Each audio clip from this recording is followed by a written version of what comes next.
안녕하십니까, 장훈철 목사입니다. 이번에 제가 이단 특강이라고 하는 것을 한번 준비해 봤습니다. 주제는 성경 해석 능력을 키우자라고 하는 것입니다. 성경 해석 능력을 키우는 4가지 방법을 한번 정리해 봤습니다. 이미 우리에게 잘 알려져 있고 또 많은 사람들이 이미 행하고 있는 방법들을 제가 한데 모아서 한번 4가지로 정리해 본 것입니다. 오늘날의 이단 문제의 핵심은 성경 해석이라고 볼 수 있습니다. 성경을 많이 인용하든지 성경을 또 많이 읽는다든지 하는 것보다도 더 구체적으로 성경을 어떻게 해석하는가에 대한 것입니다. 성경을 어떻게 해석하는 것인가. 사실 이 원고는 제가 이미 다 준비해 놨습니다. 출판을 계획하고 다 준비를 해놨습니다. 그리고 출판사에 의뢰를 했는데 요즘에 코로나 사태 때문에 그런지 출판사에서 많이 좀 미적미적하는 경향이 좀 있었습니다. 그래서 저도 고민하다가 차라리 이것을 모두 다 그냥 오픈해서 알려주는 게 좋겠다라고 생각을 해서 인터넷 신문사죠. 교회와 신앙에 연재를 하려고 합니다. 연재를 하는데 그냥 단순히 글만 연재하는 것보다도 요즘에 유튜브를 사람들이 많이 보고 있으니까 그것을 통해서 조금 더 제가 설명을 하면 이것이 좀 더 쉽게 다가올 수 있겠다라고 생각을 해서 이렇게 제가 영상을 또 찍게 되었습니다. 자, 성경 해석하면 조금 무겁게 들리죠. 목사님들이나 신학생들이나 또 이러한 분들만 할 수 있는 것처럼 여겨집니다. 물론 성경 해석을 아무나 쉽게 건드려서는 안 되는 것입니다. 그렇다고 해서 평신도인 사람들이 성경 해석을 안 해도 된다, 그런 얘기는 아니죠. 성경 해석 누구에게나 반드시 해야 되는 것입니다. 누구에게나 반드시 합니다. 성경 해석 능력을 키움으로 말미암아 내 자신이 이단으로부터 보호될 수 있을 뿐만 아니라 우리 가족, 우리 교회를 이단으로부터 우리가 보호할 수 있습니다. 물론 기본적으로 성경 해석 능력을 키우면 나의 신앙 성장에 아주 크게 도움이 되고 유익하죠. 우리 가족이나 우리 교회는 역시 마찬가지입니다. 이 4가지 방법을 한번 정말 이렇게 한번 정리를 좀 해봤습니다. 첫 번째는 관주 성경을 사용하는 것입니다. 두 번째는 다른 번역 성경들이 많이 있잖아요. 한글 번역 성경도 있고 영어 번역 성경도 있고 다른 번역 성경을 사용하는 것. 세 번째는 성경을 잘 읽기입니다. 잘 읽는데 어떻게 읽냐면 문맥을 따라서 잘 읽는 것입니다. 네 번째는 이제 참고서 활용하는 것입니다. 세 번째까지 내가 충분히 연습하고 난 것을 가지고 참고서하고 다시 한번 비교해 봄으로써 우리가 성경을 이해하는 데 있어서 성경을 해석하는 데 있어서 한층 더 한 단계 좀 업그레이드 좀 해보자라고 하는 것이 이번 원고의 취지인 것입니다. 누구나 할 수 있고 또 어떤 면에서 보면 반드시 해야 하는 기독교인으로서의 반드시 해야 하는 그런 작업인 것입니다. 제가 교회와 신앙을 통해서 이단 분석에 대한 글을 꽤 많이 썼죠. 꽤 많이 썼습니다. 그 중에서 이제 제가 관심을 기울인 것이 이단들이 자주 사용하는 성경 구절들이 있어요. 이단들이 자주 사용합니다. 그것을 통해서 물론 우리 정통교회를 미혹시키려고 하는 데 사용하는 것이겠죠. 이단들이 자주 사용하는 성경 구절들을 그들은 그들의 교리에 맞게 그것을 오용합니다. 잘못되게 해석하는 것이죠. 그것들을 모아서 한번 물론 이제 원고도 썼고 모아서 그것을 책으로 한번 냈는데 그것이 바로 이 책입니다. 이단들이 잘못 사용하고 있는 33가지 성경 이야기라고 하는 제목의 책입니다. 이단들이 자주 사용하는 성경 구절, 그러나 그것을 잘못 사용하는 성경 구절들을 한 군데 모아가지고 33가지로 모아서 책으로 냈습니다. 부흥과 개혁사에서 낸 책이죠. 그 다음에 이제 작년에 낸 책은 신천지 요한계시록 실상 대해부라고 하는 제목의 책인데요. 신천지가 교과서처럼 사용하는 책이 있습니다. 신천지 요한계시록 실상이라고 하는 책인데 그것은 이제 처음부터 끝까지 신천지가 요한계시록의 각 구절들을 어떻게 잘못 사용하고 있으며 또 각 구절들에 대한 올바른 뜻이 무엇인지를 이렇게 비교 설명해 가는 것으로서 낸 책입니다. 이러한 책들과 그 이후로도 이제 제가 이단 분석에 대한 원고를 많이 쓰고 있는데요. 그 원고를 쓰고 있는 저만의 방법이라고 한다면 아까 얘기한 대로 성경을 해석할 수 있는 이 4가지 방법을 주로 자주 사용했습니다. 그러니까 제가 글 쓰는 것에 대한 어떤 노하우라고 할까요? 그것을 전체적으로 이제 제가 공개를 하고자 하는 것이죠.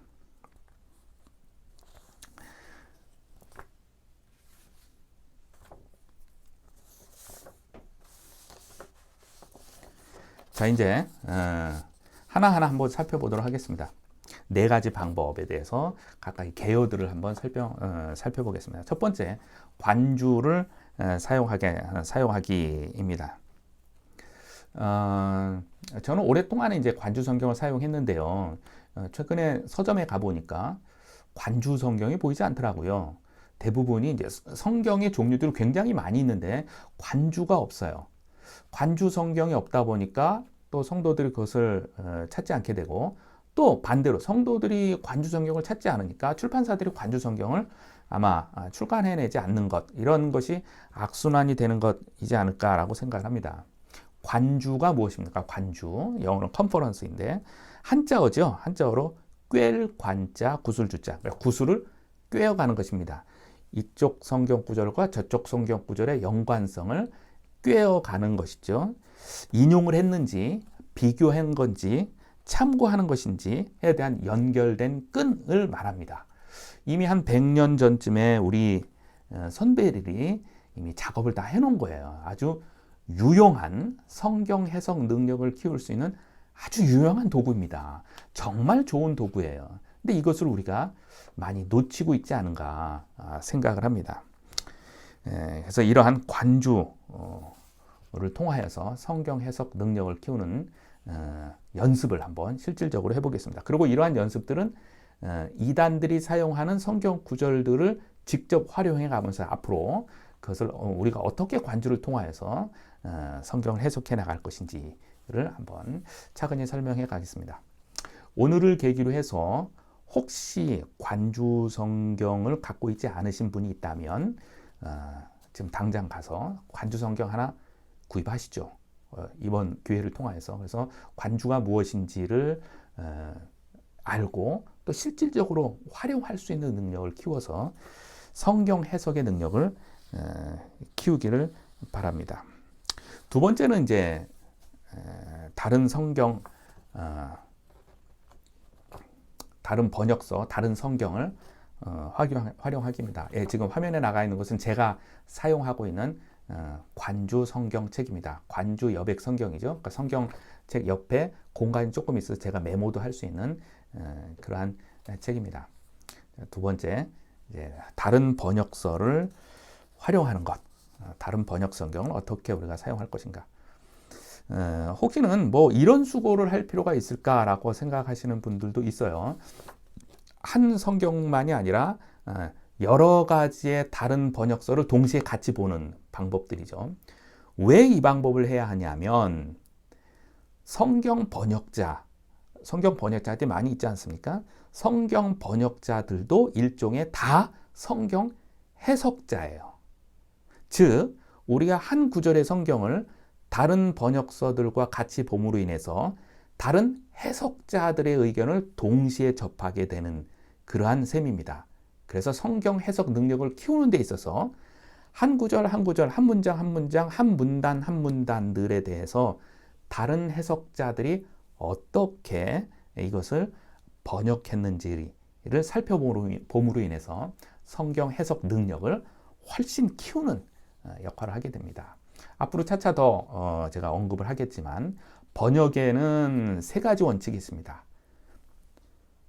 원어 성경을 오늘 우리가 수용할 수 있는 우리의 언어로, 한국어든 영어든 일본어든 중국어든 수용할 수 있는 언어로 번역할 때 번역의 원칙은 크게 3가지입니다. 첫 번째는 직역입니다. 저때 써여진 단어를 그냥 그대로 오늘 우리가 사용하고 있는 단어로 그대로 옮겨 쓰는 것입니다.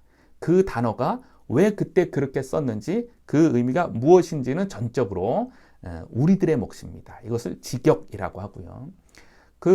상대적으로 의역이라고 하는 것이 있습니다. 의역은 그때 쓰여진 단어가 오늘날 우리한테 필요한 의미의 단어로 우리가 찾아서 그것을 번역해 놓는 것입니다. 이것을 의역이라고 합니다. 또 그 중간을 적당히 섞은 것을 역동적 번역이라고 하죠. 성경마다 직역한 성경인지 의역한 성경인지 또는 이것이 섞여 있는 성경인지를 구분함으로 인해서 우리가 여러 번역 성경을 보는 맛을 보게 됩니다. 그것으로 인해서 성경 해석할 수 있는 능력을 훨씬 더 키울 수가 있는 것이죠.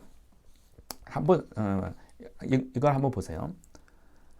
성경은 맨 처음에 성경이 쓰여질 당시의 사람들, 그 당시의 사람들을 위해서 주어진 것입니다. 그 당시의 사람들을 1차 독자라고 편의상합니다. 성경은 1차 독자를 위해서 그들이 사용하는 언어로 그들이 사용하는 문화권을 통해서 주어진 것입니다. 오늘 우리를 2차 독자라고 하는데 우리는 성경을 통해서 1차 독자에게 하신 하나님의 말씀과 하나님의 말씀의 그 의미를 가지고 오늘 2차 독자인 우리에게 와서 그것을 적용합니다. 그 당시의 문화나 그 당시의 언어를 가지고 오늘 와서 우리가 직접적으로 적용하지는 않습니다. 그 당시에 그 당시에 말씀하셨던 하나님의 말씀과 그 의미를 가지고 오는 것입니다. 그래서 1차 독자에게 하신 말씀의 의미를 찾는 것을 조금 어려운 말로 주해한다라고 합니다. 주해. 그리고 그것을 가지고 오늘 우리에게 그 말씀이 무슨 뜻인지를 우리가 해석하는 것을 그냥 해석이라고 합니다. 그걸 통틀어서 성경 해석이라고 하죠. 조금 더 구체적으로 하면 성경 주해, 1차 독자를 위해서 성경 주해와 성경 해석이라고 나눌 수가 있는 것이죠. 이러한 것들을 이번에 특강 4가지 성경 해석 능력을 키울 수 있는 이 4가지 방법을 통해서 접근해 보려고 합니다. 그 다음에는 이제 성경 해석에 대해서 우리가 이제 요즘에는 인터넷과 스마트폰을 많이 보지 않습니까? 제가 자주 사용하는 스마트폰에 어플이 있습니다. 우리가 자주 사용하는 스마트폰 어플이 있죠. 여러 가지 성경이 동시에 다 나올 수 있는 성경의 스마트폰 어플 맨 위에 있는 것이죠. 저것뿐만 아니라 여러 가지 많이 있어요. 그 어플을 사용할 수도 있죠. 그 다음에 제가 개인적으로 자주 사용하는 것이 BLB라고 하는 어플이 있어요. 맨 위에 것은 유료인데 BLB는 무료입니다. 그래서 BLB 어플을 제가 자주 사용하고 있습니다. 컴퓨터와 스마트폰이 많이 발달되어 있기 때문에 여러 번역 성경을 우리가 다 구입할 필요 없어요. 컴퓨터 안에 모두 다 들어 있습니다. 그러니까 오늘 우리가 성경 해석 능력을 키울 수 있는 조건이 상당히 많이 이미 갖춰져 있는 셈이지요. 자, 그 다음 3번째는 문맥을 따라 성경을 읽기입니다. 성경은 우리에게 어떤 법전과 같은 것이나 또는 수학 공식과 같은 그러한 글로 적혀져 있지 않습니다. 성경은 예수 그리스도에 대한 하나의 긴 이야기책입니다. 이야기책이기 때문에 이야기책에는 반드시 문맥의 흐름이라고 하는 것이 있습니다. 한 구절만 뚝 떼어서 한 단어만 뚝 떼어내어서 그것을 해석하거나 주의하거나 해석하려고 할 때에는 오해하기 쉬운 결과들이 나오는 이유는 바로 문맥에 있기 때문에 그렇습니다. 모든 단어들은 문맥 안에서 그 단어의 해석이 나타납니다. 자, 예를 들어서 눈이 왔습니다. 눈이라고 하는 것을 사전에 찾아보면 의미가 참 많이 있잖아요.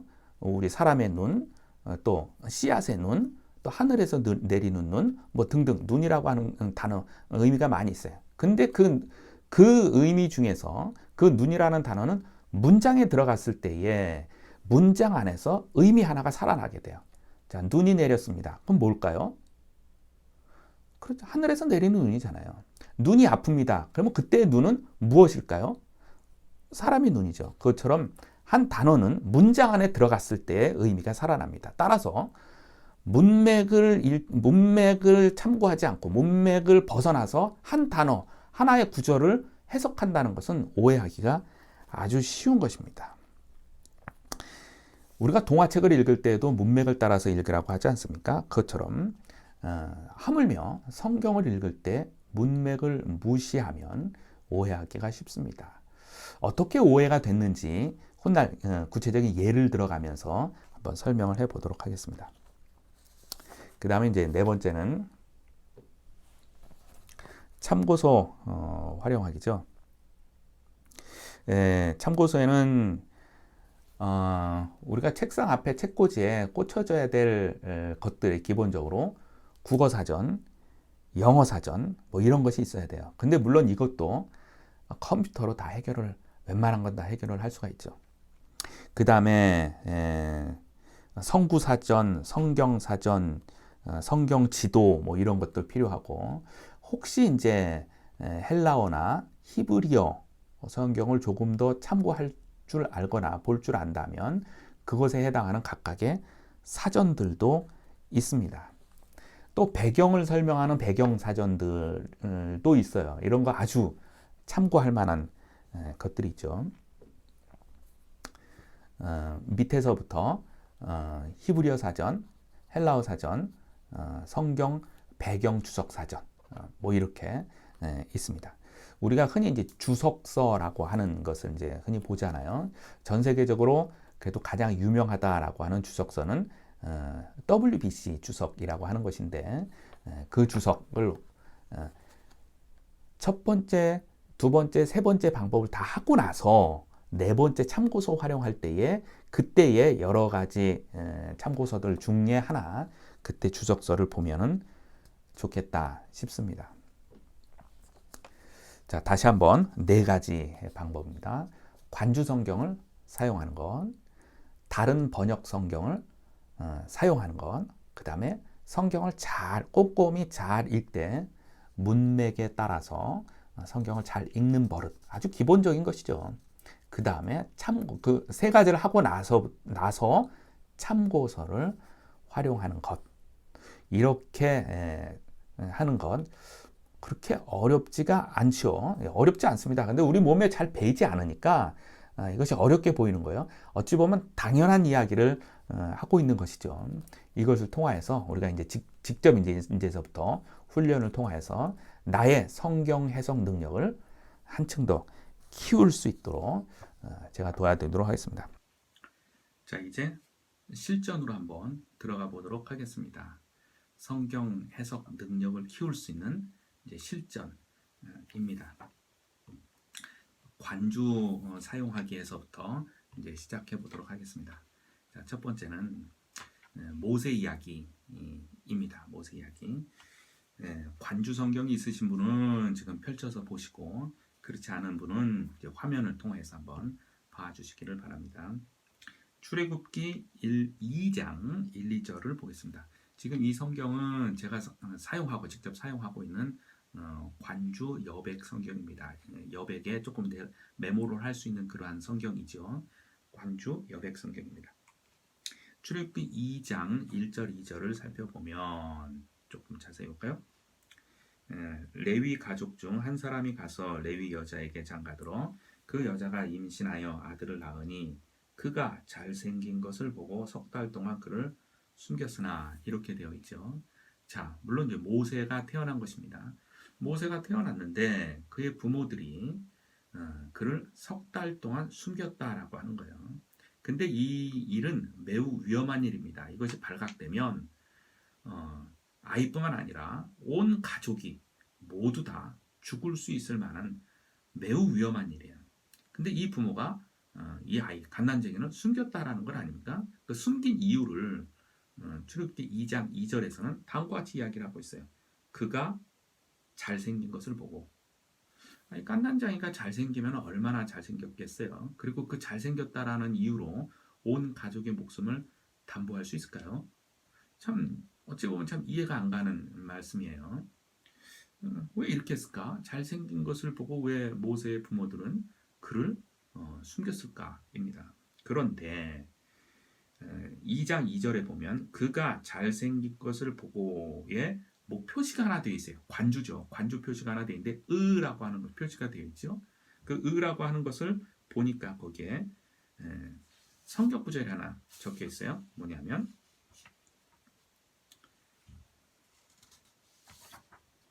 사도행전 7장 20절 21절이라고 하는 표시가 있어요. 보이십니까? 그가 잘생긴 것을 보고 그가의 의라고 하는, 물론 이제 관주마다 그 표시 은지 기억인지 안지 이런 표시는 조금 다를 수 있습니다. 거기에 사도행전의 표시가 되어 있어요. 사도행전 7장 20절 21절 연결이 되어 있으니까요. 한번 보죠. 그랬더니 이렇게 되어 있습니다. 그때에 모세가 났는데 하나님 보시기에 아름다운지라 그의 아버지의 집에서 석 달 동안 길리우더니 이렇게 돼 있어요.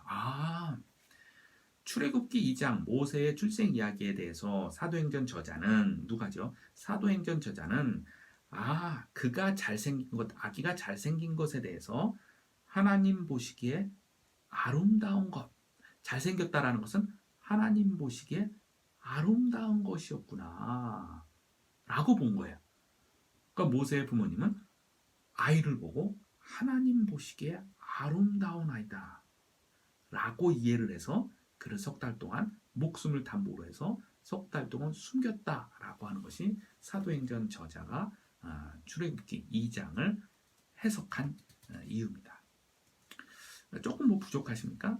그런데 그 출애굽기 2장 2절에 그가의 의자에 사도행전뿐만 아니라 하나가 더 있어요. 뭐냐면 히브리서 11장 23절 되어 있죠. 보이십니까? 다시 한번 볼까요?